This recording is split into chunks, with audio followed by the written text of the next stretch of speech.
High Facebook বন্ধুরা, আশা করি সবাই ভালো আছেন। আমিও ভালো আছি। আসসালামু আলাইকুম। দেশ এবং প্রবাস থেকে যারা দেখতেছেন, শাওন আহমেদ পেজ থেকে সবাইকে জানাই অসংখ্য ধন্যবাদ।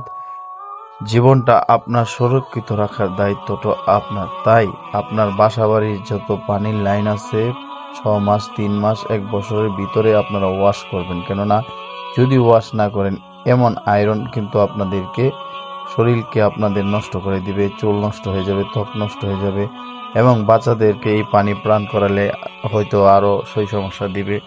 তো পাশাপাশি দেখা যাইতেছে অনেক দিক দিয়ে কিন্তু প্রবলেম হবে। আমি যে আয়রনগুলো আপনাদেরকে দেখাচ্ছি, তো এটি কিন্তু আমি শুধু একটি গিজারের ভিতর থেকে এই ময়লাগুলা বাক করলাম। আজকের যে কাজটা আমি গিজার ওয়াশ করতেছিলাম, তো পাশাপাশি গিজারের পরে বাথরুমের ভিতরে যে টাইলসের ভিতরে পাইপগুলো আছে এটিও ওয়াশ করব।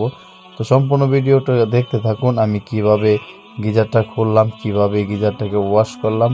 অবশ্যই আপনাদের কাজে আসবে। যদি ভালো লেগে থাকে অবশ্যই কাজটাকে শেয়ার করে দেবেন। নিত্য নতুন ভিডিও পাওয়ার জন্য শাওন আহমেদ পেজটাকে ফলো দিয়ে রাখবেন।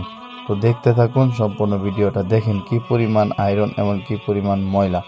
যে ময়লা কিনা আপনার ব্যবহার করলে এই পানি, তো আপনার চুল নিশ্চিত মানে অল্প দিনেই চুল পড়ে যাবে এবং শরীরের ত্বক নষ্ট হয়ে যাবে। দেখেন কি পরিমাণ আয়রন আসতেছে, যেটা কিনা কল্পনাই করা যায় না যে এত আয়রন জমে আছে এই গিজারটার ভিতরে। অথচ কিন্তু গিজারটা একবারে নিউ, দেখতেছেন যে এখনো স্টিকারই ছোটানো হয় নাই, তারপরে এত আয়রন জমে গেছে মাত্র 3 মাসের ব্যবধানে। তো মহাজন বলতেছিল যে আমার গিজারটা দিয়া শুধু আয়রন আসতেছে বা ময়লা আসতেছে।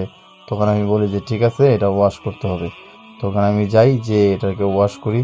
ওয়াশ করে দেখেন কি পরিমাণ ময়লা, এটা আপনাদেরকে পুরো ভিডিওটাতে দেখাচ্ছি। তো ততক্ষণ পর্যন্ত দেখতে থাকুন, অবশ্যই আপনাদের কাছে ভালো লাগবে। আসসালামু আলাইকুম, সবাই ভালো থাকবেন, সুস্থ থাকবেন।